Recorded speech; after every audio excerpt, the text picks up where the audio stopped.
Thank you very much for joining us for this lunch conversation, Virtual Rubicon Governing Digital Frontiers. It's my pleasure to invite and welcome our speakers. Please welcome our speakers as they come up on stage. Athanasios Dokos, National Security Advisor, Greece.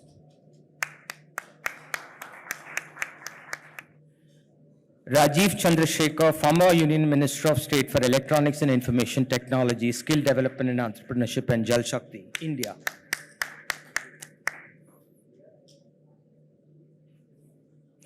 Carl Pei, Chief Executive Officer, Nothing, United Kingdom.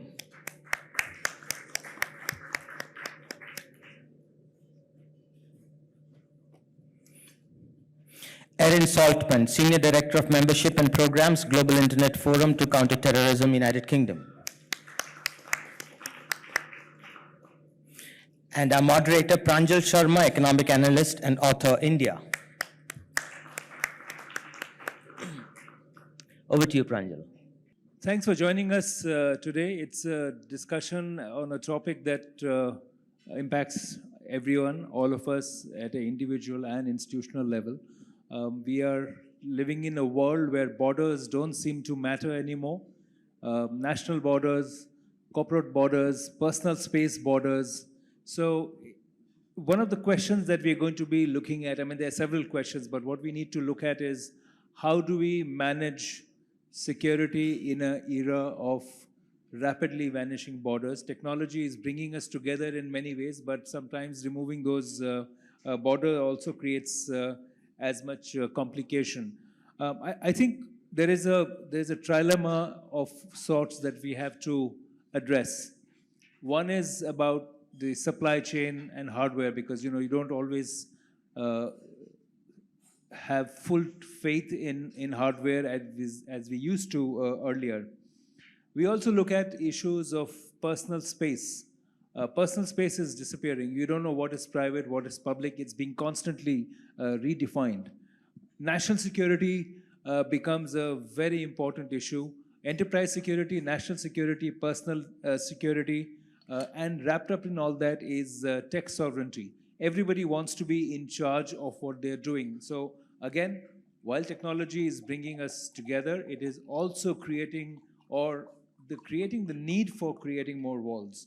So I'm going to request our very eminent and experienced panel to share their views, and I'd like to get some thoughts from all of you in the audience as well. I'm going to begin with you, Erin. I'm going to ask you from an anti-terrorist perspective. You have been working in various countries. Is technology enabling terrorism, or is it being able to tackle it? Where is the fight today? Sure, and thank you so much for having me. I mean, the short and academic answer is both.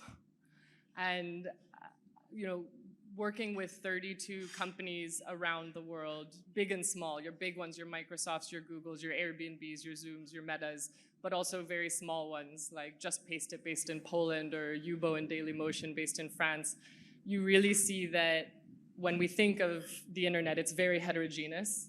And when you think of harms, anything that you are normally doing on your phone is something a bad actor is using the phone for or the laptop for the same reasons. Like, raise your hand if you have just one app on your phone. You working with MI5? No. There's maybe one app. Most of us don't. Raise your hand if you think you have over 100 apps on your phone. And there's probably a little bit of a geographic and an age difference in who I'm looking at that has over 100 apps on their phone. So we take for granted that the technology, but also the harm, is both transnational and cross-platform. So it's also possible for somebody to put an app in your phone without you knowing it. We'll get into that. Well, the idea with violent extremist and terrorist groups, that's more maybe state-led. We'll maybe get to that on this panel. I think when we talk about legislative frameworks and harms and the right path, I think there's this constant struggle. There's kind of three main things. One, there's a real lack of a global unified approach to dealing with online harms. And we are seeing there's a huge appetite for legislation. And looking at it just through the lens of working with a bunch of tech companies on counterterrorism, they come to us and they'll say, so what does terrorism mean? How do I define it? How do I apply that to my platform. And first of all, no governments have a really agreed upon definition of terrorism. Everyone's lists look different. And even a designation list, I can tell the history of a country by who they have prescribed as terrorists. So being based a lot in the UK, I can look and see Irish group, Irish group, Irish group, Islamist, Islamist, Islamist, white supremacy group, Islamist. That tells a lot about a history and what terrorism might look like. It's very hard for a tech company then to say, what is my global definition of terrorism for a platform? We also see that that appetite for legislation means that there are these divergence goals. So some new legislation is demanding content removal of certain types, while other legislation is very much protecting that similar type of content. Some require access to data, whereas privacy legislation is forcing user data to become inaccessible. Some is looking to make the tech platform the culpable agent, whereas other laws are looking at making the user doing the harm the culpable agent. None of these are in and of themselves bad, but those types of legislations are actually starting to contradict each other in different parts of the world, and it's very hard for one platform to know how to comply on a global level. So you're already seeing, in some cases, and we talked about this during the lunch, geo-blocking or geo-fencing as a tactic to try to still work globally while complying with the law. The second point is that we do see the trend of more authoritative regimes prioritizing security over things like free speech or privacy. And so we're starting to see what might look like almost digital colonialism, where in some parts of the world, you as a user, what you can access, what you can see, and how your data might be used for or against you is not up to you as much. So if I'm based in Europe, my data is much more private. Again, pros and cons to that. If for a security reason you need to access it.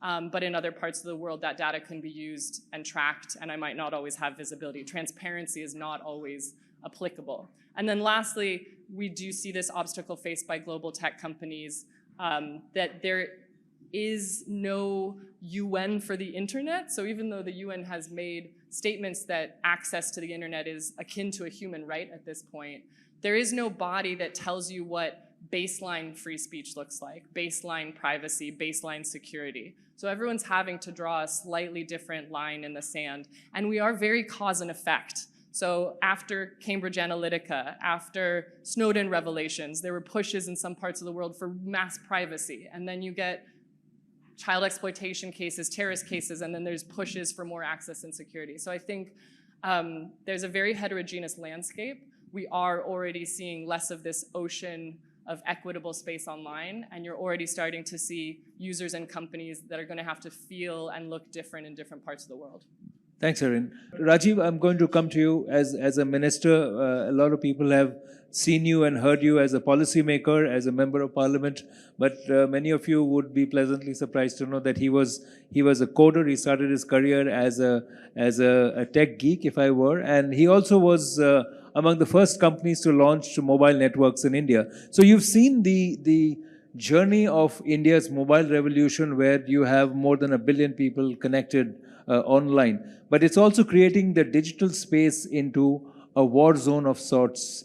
From a policy perspective, Rajiv, how do you see governments, especially in India, looking at this? So thank you for having me, Pranjal. And look, I think it's a safe assumption, conclusion to make that as innovation has progressed rapidly over the last 2.5 decades, government and government's role in that has lagged. So to your first question that Erin answered, I think we can safely conclude today, and without anybody contradicting anybody, that we are obviously in a very vibrant, exciting time as far as tech goes. More and more people are connected and have access to applications and more and more intelligent applications. But what has lagged is the conversation about what does the government have to do to make sure that this space, the cyberspace, the internet, whatever you want to call it, a safe and trusted place where the laws of the land that are supposed to safeguard citizens, empower citizens, are also delivered on the internet. So I think it is a fairly well acknowledged fact today by governments all over the world that governments haven't done enough. And to the point that Erin made, I think there needs to be at some point a global protocol or a global understanding on what this cyberspace should look like vis-a-vis the citizens that of each country that consume it and use it for business and their life. In India, we have in 2021 put forth the principles that the internet, and indeed anything on the internet, which is not just social media but also today's AI, should be safe and trusted. And therefore, it is not about saying, no, we want you to be safe and trusted, please do it. It should be legally defined guardrails that is legislated, that provides a very transparent and a very predictable playground for anybody who's an innovator to build innovation, but at the same time, respect the laws of the land and ensure that nobody is prejudiced and nobody is harmed.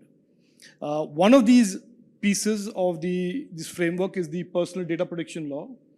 And I think in many ways, India has shown to the world that innovation and citizens' rights are not binaries. And there is no choice that needs to be made, because the European model, with great respect to them, has argued, or at least attempted to argue, that this is a choice that needs to be made, that a citizen isn't safe unless you shut down or put the brakes on innovation, even if it's not explicitly said. So we have demonstrated that we can have innovation, we can grow, we can continue to innovate, create digital economic growth, but at the same time ensure that the internet is a place where the laws of the land do apply. But going forward, Pranjal, I'm very clear, unless there is a global understanding that the definition of free speech in India is very different from what the US sees it, that some countries have much more restrictive free speeches in their constitution and in the law, and that is understood, and there is no one-shoe-fits-all model that is imposed on the consumers, the netizens of the world, that understanding has to evolve. How it will evolve, I don't know. But I think that kind of a global protocol must happen for this to really come home to become a reality. Thanks, Rajiv. Thanos, if I could come to you from a national security perspective, and I know that the national security advisors of several countries met in Delhi a few days ago. So I'm sure this was one of the thoughts that came across. But digital frontier is the new frontier for war. You don't need troops and boots on the ground. You don't need tanks. In some cases, you don't even need these long-range missiles. You just need the right kind of hacker to enter systems. How much prepared are NSAs, or perhaps from your own experience, in managing this absolute threat to national sovereignty? Well, first of all, let me say I'm relieved that Raisina has this policy of serving lunch before the discussion. It can get uncomfortable if discussion goes on for too long and people start giving you the evil eye because they're hungry. But I must confess that I am constantly facing two challenges. One is people my age are basically analog. Thanos, could you hold it closer? Yeah, so people my age are basically analog. So I'm trying to digitalize as much as I can, but I'm always falling behind technology. Second problem is for government officials and especially security professionals, it's a struggle to make the mental transition that you described, that the security environment is no longer just physical. It's no longer about territory, land, air, water, but there is also an important digital dimension with significant threats. So this is a struggle. People are trying to adapt, but it's not easy. And let us remember that one of the basic characteristics, one of the basic requirements of a state over the centuries is to have control over territory. Otherwise, you are either under occupation or a weak or failed state. But there's a new reality now, and people are beginning to realize that, with very few exceptions, if any, all countries are vulnerable, digitally vulnerable. There are significant threats, and states and now an increasing number of non-state actors are using digital methods, cyber methods, to either destabilize governments, influence elections, spread all kind of disinformation, to promote radicalization, facilitate So terrorist acts. I would assume, Thanos, and maybe Erin will also add to it, I assume that you don't need so many, spies anymore across the world, but what you would need is more digital surveillance and trying to be ahead of all the, non-state actors who are trying to harm your country and trying to figure out which part of the dark web or which new app they're using which you don't have access to. Well, the problem is, you said we don't need soldiers anymore. The problem is we need both. I mean, there's still significant physical threats, so we need the old infrastructure, but there are new threats, so we need to add the digital, troops and methods of protection.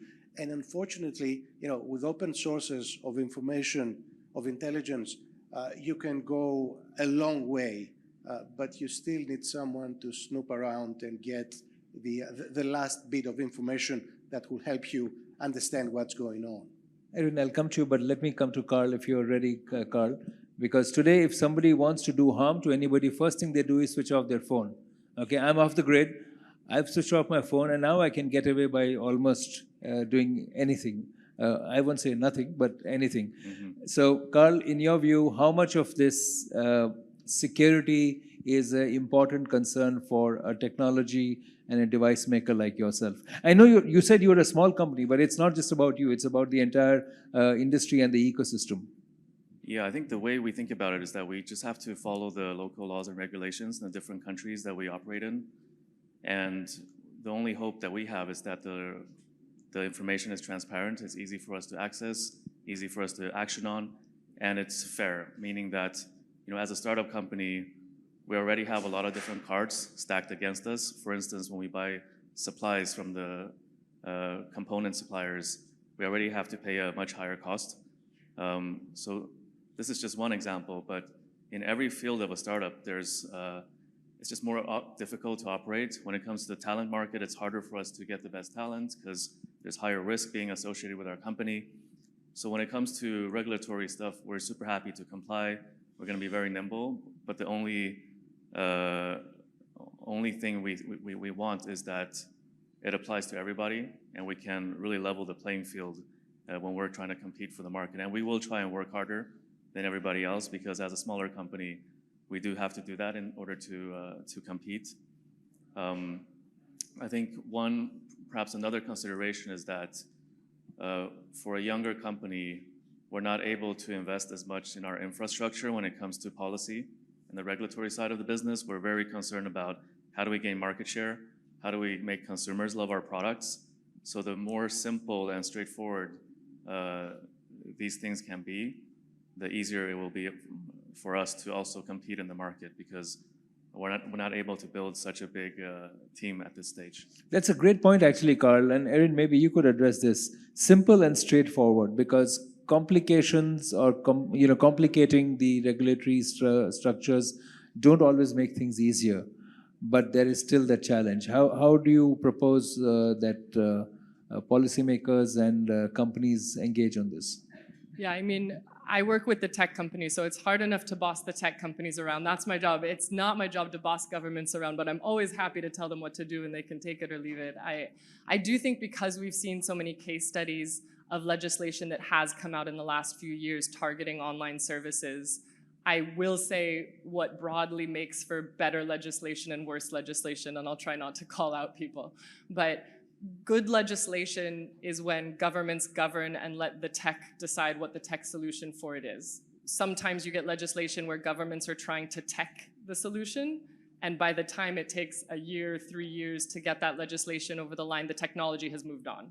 So if a government can be extremely clear about what the goal of that legislation is, and then force the companies to work back on what that technical solution might be, and have multi-stakeholder discussions in that process, that is helpful. I would also always recommend having some human rights experts in the room. I myself, looking to counter terrorism, could be like, well, I can do this and counter all the terrorism, and that might be at the cost of journalists' posts and academic posts. Academics share terrorist content all the time. Please stop.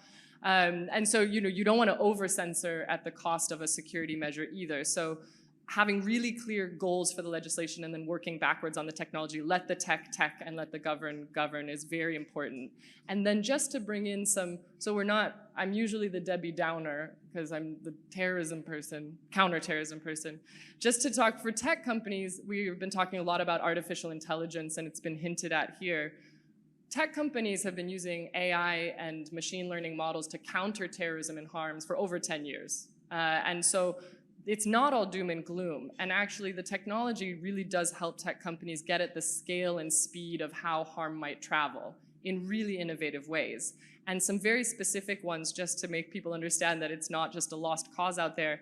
I mean, the cross-platform tooling, we run a hash sharing database, for example, that shares hashes of content. And so one company can share Signal without sharing personally identifiable information with the group, and then every other company can see if that same content that has been labeled as terrorism has been shared on their platform. So it's an amplifier of one piece of content being turned into possibly 1,000 signals of terrorist content on other platforms. Or strategic network disruptions, just how law enforcement might map a bad actor network and then shut them down. Instead of doing a whack-a-mole approach of taking down piecemeal pieces of content, threat investigators are working with the technology to map a whole network of bad actors and take them down all at once, which makes it much harder for them to reform. Or recidivism technology, so that if it's the same bad actor trying to repeat come onto a platform, the technology can detect it. Or even linguistic processing, which we've talked about in different chats throughout the Raisina dialogues, are there to help you understand language. So 10 years ago, there was a lot of criticism, 5 years ago even, that, well, if you don't have local language experts in every country in the world, you can't moderate. But actually now the linguistic translations are getting better and better, even with slang and dialects and smaller languages, making moderation at scale a lot easier. And there's even people in this room that have been working on, and I'm pleased to work with some of them and hoping to work with others, we've been talking about AI chatbots that can actually do intervention models and help maybe pull people away from extremism and radicalization. I know Mythos Labs is in this room right now. Go find him during your coffee break. And so that's actually not just counterterrorism, but engagement models where the technology is working with the people to identify bad signal, remove it more proactively at scale, and even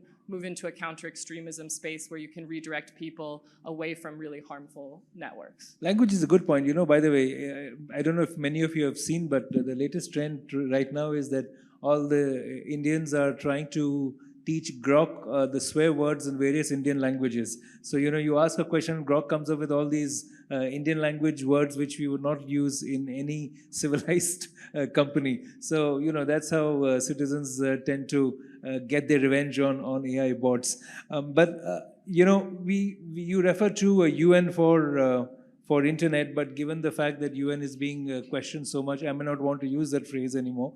But I think, Rajiv and Thanos, I'd like to ask you that we need some kind of global cooperation and regulation, because there's a global digital space, there's a national digital space, and there's a personal digital space. So we're really looking at 3 levels of digital spaces, each of which can be weaponized, can be compromised, and therefore impacting innovation and our daily lives. So what would you say should be the approach to get collaboration and regulation at these 3 levels? Well, I must say most governments have been panicking because they feel they lost control over their digital space. So those that they can are trying to create those digital frontiers. And then, you know, the predators are using that in 2 ways. One is for weaponizing, as you mentioned, but also defending their digital space. The rest of us, you know, so-called victims or potential victims are trying to defend. And the dilemma here is that if you don't regulate, then national security, social stability, and social cohesion will suffer. If you regulate too much, then innovation and freedom of speech will be affected. So one needs to find the right mix.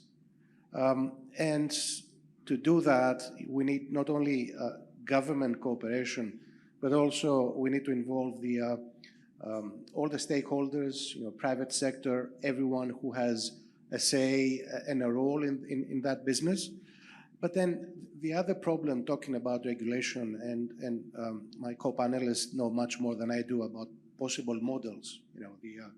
The American one, too little interference, the European one, somewhere in the middle, the Chinese one, over-regulate and control. But then the other problem we have is that it will be very difficult to come up with some kind of global model because when asked to define the concept of democracy, then you will get many different answers. Same thing about civil rights, about what is blasphemous and acceptable in one society. Definitions may vary considerably. So it looks like we'll end up with several models. Countries will choose the one that is closer to their own beliefs and values. And at the end, my concern, my fear is that we will end up with a digital world that will be as fragmented as the physical one. Thank you. Rajiv, your thoughts?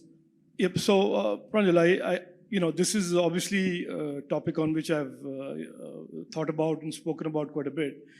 And let me just say, we should agree that there has to be some sort of a multi-jurisdictional understanding. And I'll explain to you why. At each of the three levels. Yeah.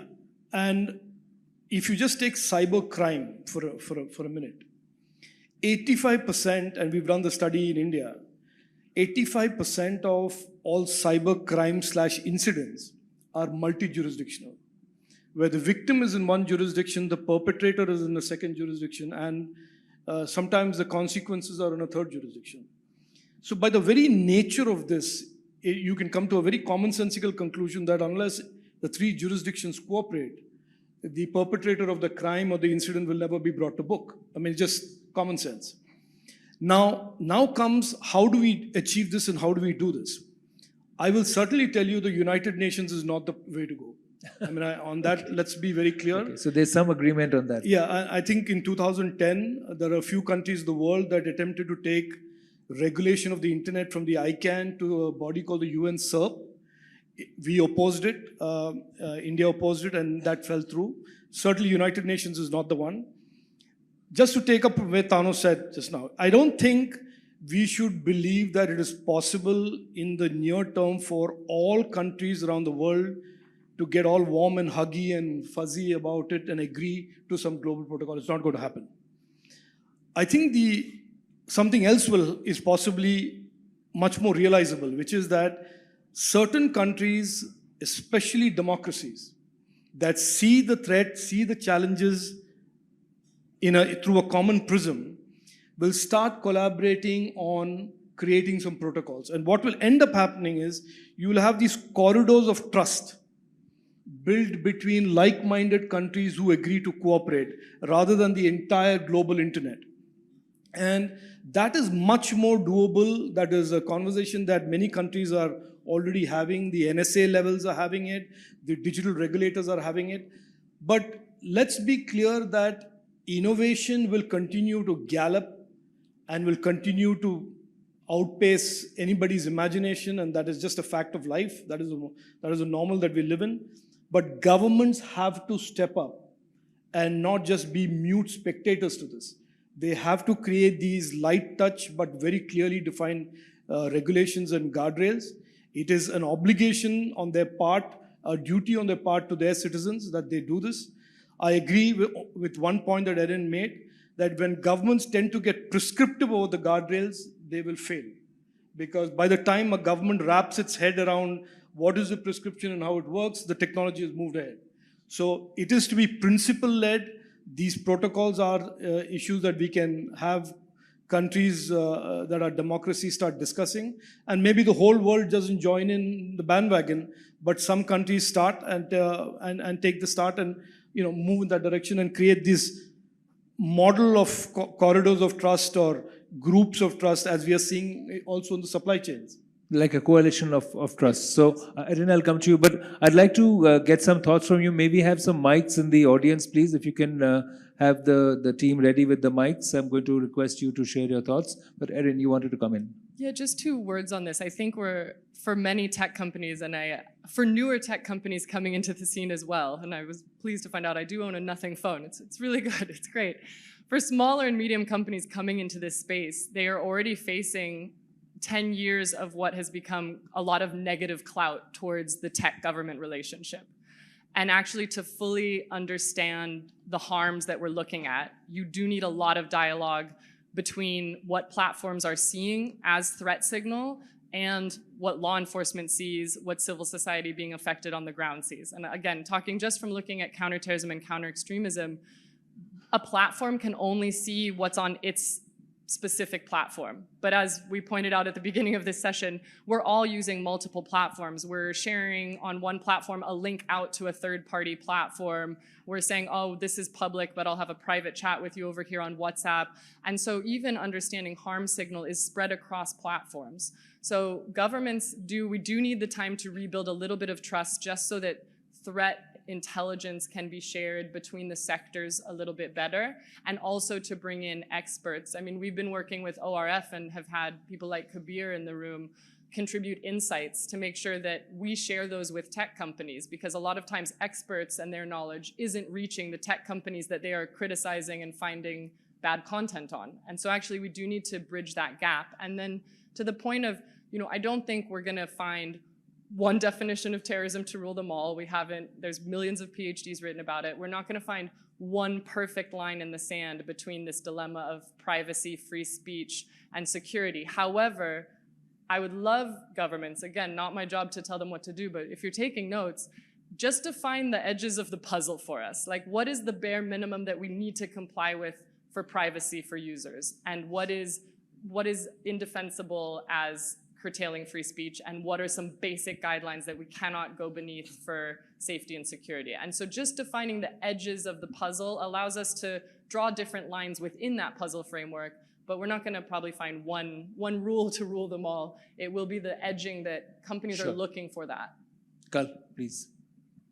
We talked a lot about safety and security today, and I think it's very important. However, I would just like to provide a slightly different point of view on things. Like, safety and security is important, but it's about covering the downside, right? But I think we should also think about how technology can drive upside for society and for humanity. If we think about the past history of technology, it's always been an accelerator of human potential. Technology has always enabled us to do way more than we could do before. However, if you think about our industry that we're in the smartphone industry, this is basically the next product after the personal computer, right? When the personal computer first came about, computers were very big, difficult to use, only for government, only for military. But the personal computing revolution put a computer on everybody's desk and really democratized this device for more people to manifest their creativity out into the real world. Okay, now we fast forward to today, and the main personal computer is a smartphone, but it's just so far away from that original accelerator of human potential. So as we talk about the downside protection, safety and security, I think we should also kind of revisit the position of what a smartphone should be. Should it really just be this machine that we use to scroll on these infinite social media feeds whilst we keep the user safe and to not see harmful content? Or is there a way to once again make the smartphone an accelerator of human potential? And I do believe that there's a lot of opportunities in doing so in this era, with all these new technologies coming down the line. That's a great point. I think accelerator of innovation is a great point, but within, again, in a safe, secure place. Yes, sir, I can see hands over here. So let me go to the gentleman in the front, the lady over here. Let me collect a couple of questions and come back to you. Sure, please introduce yourself, and you can keep it sharp. I can get more questions. Go ahead, please. Is the mic on? Please, can you confirm if the mic is on? I always find there's a need for a voice-activated mic, Somebody There's needs an to app develop for that. that. We can get that. We still can't hear you. Are you sure you're not on mute? Try yelling, yeah. Sorry, you have a... Okay, perfect. Okay, I don't have to yell. So, okay, my name is Julian Ringhoff. I work for the European Commission on online platform regulation and the international aspects of it. And I wonder, you were all kind of saying that we need an international framework to address online problems, for example, when it comes to hate speech or terrorist content online. At the same time, you admitted that, of course, the understanding of what terrorism is and what freedom of speech means is very different around the world. So what does it mean? How can a global framework then look like? And let me note that some relevant UN agencies like UNESCO has actually published something on this, guiding principles on platform regulation. So I'm wondering, is that not enough, or what do you actually want to see given these contradictions in basically what you want to have and what's possible? Sure, thank you. The lady here, and then I'll come to the gentleman over there. Hello. My name is Gayatri. I am a research scholar at Rudra, that is a Rural Data Research Analysis, IIT Bombay. I would like to ask, how we can integrate special technologies and open source platform that has to be, supported and given a lot of importance nowadays, because with the help of these we can also reach each and every sector of the society, and it will be also economically viable and beneficial to all the sectors of the societies and to the marginalized groups also. Thank you. Yes, Some of thank the you. answers may be required to be given offline because we may not have the time for a detailed answer because your question is actually pretty deep. Yes, sir. So my name is Raghav, and I work with PwC. Just a question, which is, how do you see nation states, being relevant in an age of AI when a chatbot would, kind of spring up a certain cybersecurity threat, and you really don't know which chatbot it is, where is it sprung, how is that threat going to come your way? So how relevant are going to be nation states in that kind of an era? That's my question. Thank you. That's a deeply philosophical question. The gentleman there with the glasses behind you. Yes, please, sir. Hi, sir. Greetings from Kavya. I'm from Pandit. Hang on. I asked this gentleman. I can't see who's speaking right now. Yeah, please stand up. Yeah. My name is Madalit Sopiri. I'm a research fellow from South Africa, or based in South Africa. My question is just around the policing of data mining companies that rely on what was actually referred to on the platform as digital colonialism. And what are the... Can you hold the mic closer to you? Okay, yeah. So what are the regulatory frameworks for managing super commodified companies that rely on the exploitation of people that mine data and collect data that get exposed to harmful images and all of that are beneficial to most of us who consume things.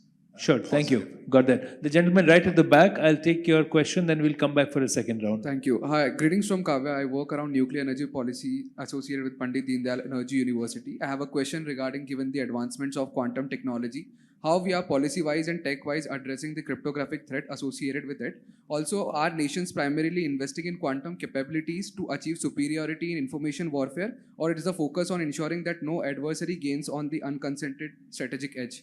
You know, this could be a subject for a PhD, so I don't think we have the time for answering. But again, I'm going to request and come to the panel and give a short take. But again, reminding you that the panel is available offline and you could have personal discussions. Thanos, may I request you to begin? You can respond to any or all of the questions very briefly.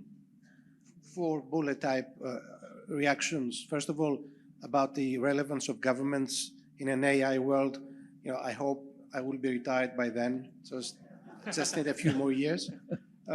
Secondly, when it comes to big tech, this is a bipolar world, US and China, and that is making a lot of countries uncomfortable, including European countries.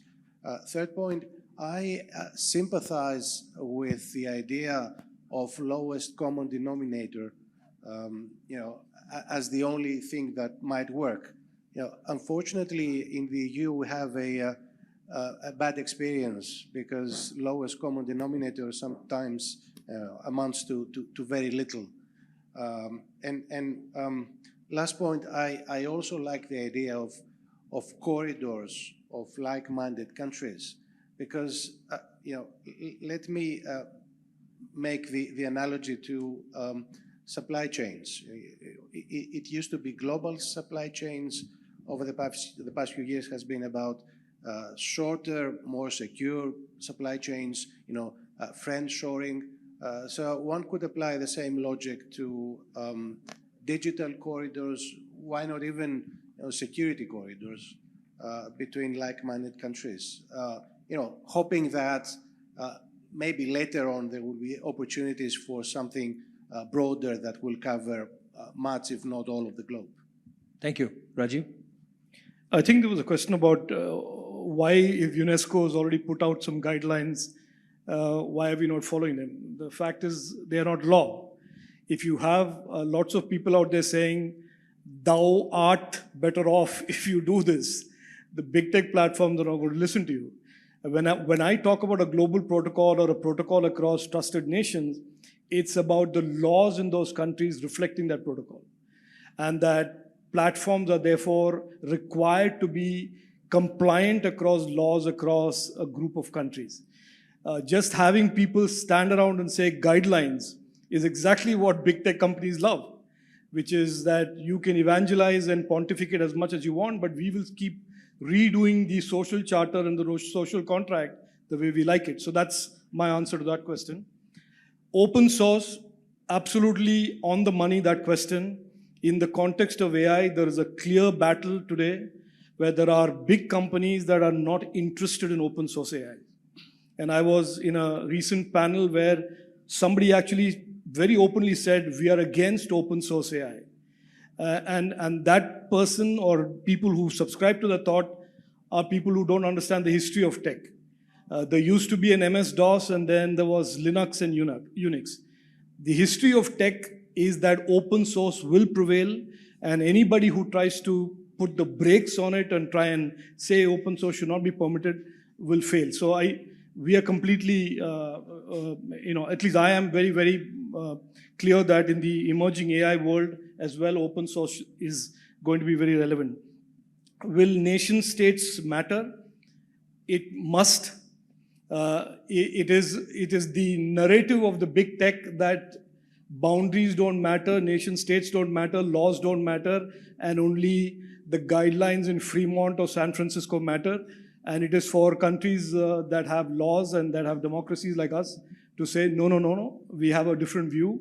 The internet is ubiquitous, the internet is boundaryless, but there is in every country something called sovereign law. Every country is a sovereign nation, and therefore the nation states will continue to prevail if countries wake up to the challenges that the current technology framework represents. Data mining, look, that is what AI is about. It is about using data that is available publicly to train models. It is what data mining used to be 10 years ago. And it's very important today. There are legislations that protect personal data from being used again without consent. That is what our law, DPDP, and I recommend, I'm giving you some free endorsement of our own law. It's an excellent law, and I think you will find that it's very, very principle-led, and I think that's the way to go. There is a gap in the law across the world about what do we do to publicly available data from being mined, or from being utilized, or for being used to train models. And that is being played out in the courts in New York and being courts in India about, does an AI company have the right to use publicly available data to train its model and monetize? Quantum tech, look, 5 years from now, the world will change again, and quantum is going to change it. Encryption as we know it will have to be redesigned, rebuilt. Computing as we know will be completely reimagined. So I think that is certainly something out there in the future. Not too many people know about it in detail to try and comment on or try and predict what would be the framework of computing in the world of quantum. So I will not go down that road, but accepting to say it is certainly a very, very disruptive emerging challenge to computing and the internet as we know it today. Thank you, Rajiv. Carl? Perhaps I'll start with the EU-related question. As a EU citizen myself, I feel somewhat close to that question. I think it boils down to avoiding concentration risk on a platform level, first and foremost, because if you think about our industry, there's two big platforms operating. It's iOS and Android. I think the EU has been doing a good job in terms of trying to make the competition more fair, trying to remove some of the anti-competitive natures of these platforms. However, Europe doesn't really have any counterbalance to any of these platforms. Both are American. And in the last 10, 20 years, I think Europe has really taken a backseat to tech innovation around the world. A group of entrepreneurs in Europe, including me, we tried to recently do something about it. We have a project called Project Europe. We're trying to fund the next generation of young entrepreneurs. Hopefully that will bring some change. And perhaps I would just like to share a very near-term possibility where these platforms will be disrupted, and that's through Gen AI. If you think about it, the biggest moat that iOS and Android currently has is their developer ecosystem. The reason why we're not able to build an operating system is not because we can't from a technical perspective, it's because it's going to be so difficult to build all the ecosystem for developers, all the apps and stuff. We're now seeing the emergence of AI coding. Anybody who can prompt a LLM can now generate an app or a software. And in the future, it will be even more seamless. You can just speak to your phone and suddenly an app will pop up in your phone. I think this technology will really democratize the creation of software. It will really build a lot of new developer ecosystems because everybody can now be a developer. And as a result of that, the current two biggest platforms will lose one of their most strongest moats. So that's kind of my take on the EU-related question. On the data mining question, I think it's all a matter of transparency. I think consumers can understand if you need to collect some data, if you explain clearly what they're going to get out of it, what you intend to do with it. If you create a dashboard where they can see all the data that you currently have on them, when you collected it and what you're going to use it for, and allow them on a granular level to delete that data when they don't want to share it anymore. So I think it's not necessarily about not collecting the data, but rather being upfront about it, transparent about it, and making the experience very user-friendly if they don't want to be a part of it anymore. Thank you. But I also heard, Carl, that we are going to enter an era where you'll have a virtual assistant, most likely based on Gen AI, and you won't need an app anymore. So we are also going to be heading towards an app-less world. So when you asked about one app or 100 app, I think we may have a zero-app world coming up soon. Erin? I mean, I think we're there. I was writing an email the other day, and my colleague said, you might want to make it a little more human. Here's the version ChatGPT made for you. And I was like, damn, that sounds better. And I'm like, where am I at? So maybe, yes, make me more human. I'm here for it. I think a couple points. The European Commission question, the UN guiding principles are actually very important. Anyone want bedtime reading? Have a look. We actually, to join us, because we're doing very sensitive counterterrorism work across platforms, you actually have to have a baseline human rights commitment that's public, baseline transparency reporting, and clear terms of service. All of that came from UNGP framing, and we actually give training to tech companies. So if they try to join us and they don't meet some of that criteria, we work with an entity, BSR, on training through the UNGPs as what that baseline might look like, even for smaller tech companies. So that guiding principles are really good because they address both requirements that we might want for bigger tech companies that have more resources as well as smaller ones. And then to your point of international frameworks versus national ones, it's what I stated before of the international frameworks just needs to give us the edge so that we can all kind of tussle around in the middle, understanding cultural nuances. And it is completely fair that different countries will have different priorities, but the edges need to be internationally agreed on. We don't have a UN for the internet. So I mean, if someone wants to raise their hand, and maybe Samir can fund us making that next year, then I don't know. On the point of open source, one really clear case study. Photo and video matching, the hash sharing matching that I talked about, was invented through photo and video DNA for countering child exploitation. So actually counterterrorism learned from countering child exploitation. However, it was only open source technology if you were using it for countering child exploitation. So if you wanted to use photo DNA for countering terrorism, you'd have to pay a lot for it. But we were managing small and medium companies as well. We worked with Meta to open source their photo and video matching technologies, PDQ and TMK, which are now open source on GitHub.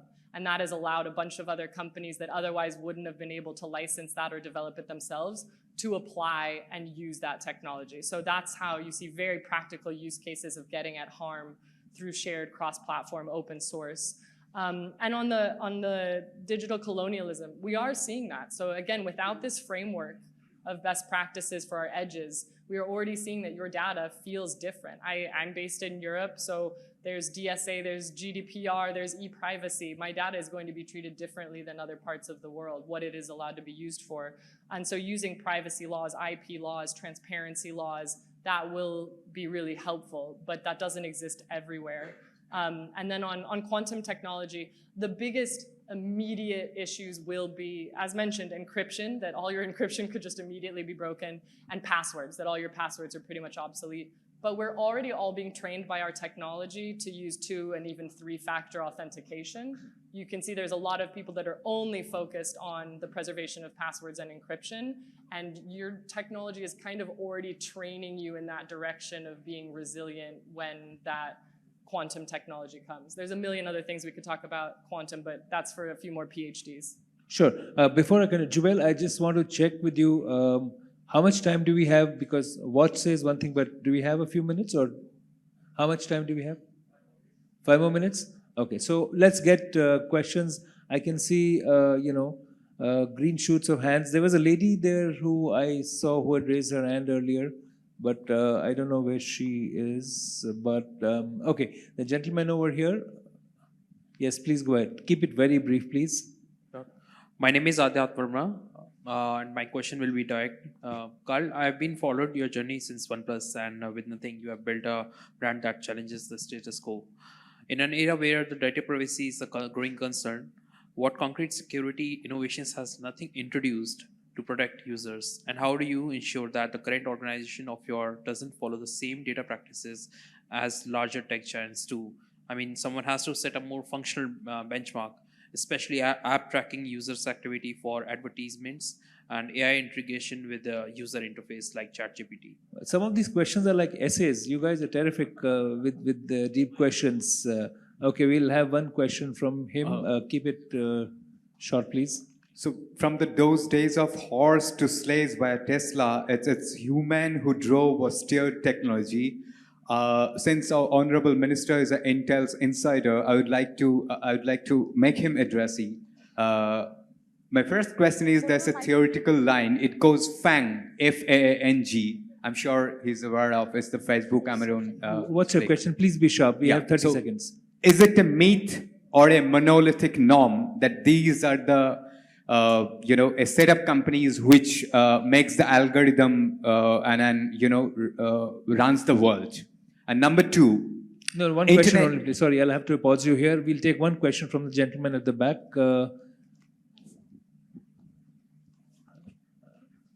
We have to get more thoughts in, and then again, a quick response from you, Hello, Carl. sir. And yes, please introduce yourself. Raghav Sharma, the site founder, Skillo Nation Kids, and from IIT Jodhpur. Quick question: tech building to tech adaptation. What should be the possible policy reforms to avoid leakages and threats? Should we govern the disruption? If yes, then where we should keep the cap or the bar? Okay, again, I'm getting a lot of PhD thematic ideas here, so I don't know if we can answer, but quickly, Thanos and Rajiv and Carl.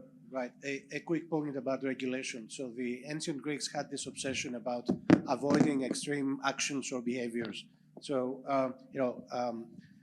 digital protectionism or digital authoritarianism can be as problematic as political authoritarianism or economic protectionism. And digital anarchy can be also quite harmful. So I think we need to find the middle ground between those two extremes. Thank you. Rajiv? So I think the question was about algorithms. And certainly, as I think there is a lack of transparency on algorithms. There is clearly a growing debate in trying to get more visibility on how these models are being trained. Are there biases being trained? Are they building in biases? Are they training them with actually high quality data sets? How authentic are the outputs of these platforms? So these are all, in my opinion, very, very important questions as we see technology grow and disrupt. But these questions are being asked, and I don't think the answers that we are getting today are satisfactory. And that is why I keep sort of harping that there has to be a framework where platforms are accountable for these kind of issues and legally accountable, not just accountable from a point of view of you're a good boy if you say it and you're a bad boy if you don't. It has to be something that countries evolve as a framework for all these platforms are incentivized for good conduct and disincentivized against bad conduct. Thank you. Carl, very specific question, nothing but you can give a brief answer and answer more later. I think so far we've been more like a hardware company, just focused on getting the hardware scale up. But now we're beginning to increasingly think about what the future can bring in terms of software and services. When it's just about hardware and we're building on top of Android, then we effectively outsource a lot of the safety and privacy issues to Google to handle. I think the big opportunity that we see is that we're on the brink of a change in the operating system that we all use on our devices, because now using LLMs, we can start making sense of all the information that exists on these really data-rich devices to then provide a hyper-personalized experience to each individual user, and hopefully soon remove the need of having apps. As we move towards and transition towards this future, we're going to start taking more of a leadership position in the industry on the software and services side. I think that's when these issues become really important. That's why I mentioned earlier that we should be leading with transparency, showing the user exactly what type of data we're collecting, when we're collecting it, when we're leveraging it, and allowing them granular access to deleting the stuff they don't want to share anymore. But at the same time, having the lines of communication open to let them understand what the benefit of having this data sharing is. What is the utility of it? So that's kind of how we're approaching it right now. Thank you. Erin, closing remarks. You're going to do my work. I'll do your work. I'll end with some algorithm food for thought, in that even 2 to 5 years ago, we would talk about algorithms in terms of the need for explainability and replicability, and those are both now pretty much obsolete. Because if I'm sitting next to you on my phone or computer and we type in the same search on the same app, we're gonna get different results because of this personalization of our relationship with an algorithm. And same time, same place, different results. Same time, different place, definitely different results. And it's taking into account thousands, if not hundreds of thousands or millions of data points to serve you what it thinks you want. And so the idea of explainability and replicability doesn't process well. However, we do know that you can work with algorithmic systems, whether they're generative AI or not, on additive or negative work. So you can say, for safeguarding, if somebody's looking for this, that, or the other, I want to make sure this sort of verified information comes first. So you can be additive towards a system, or you can be negative towards a system, saying like, even if people are looking at this, here is the type of stuff that should not come up or be used for results. Either way, you need all the data beneath it to understand those prompts, but I think it means we have to think of what safety by design looks like in a different way for AI and large language models. Thank you. And I think what we can say, we need agile, evolving collaboration between all the stakeholders to make sure that the digital spaces remain safe and secure for innovation to thrive. Thank you so much for joining us today.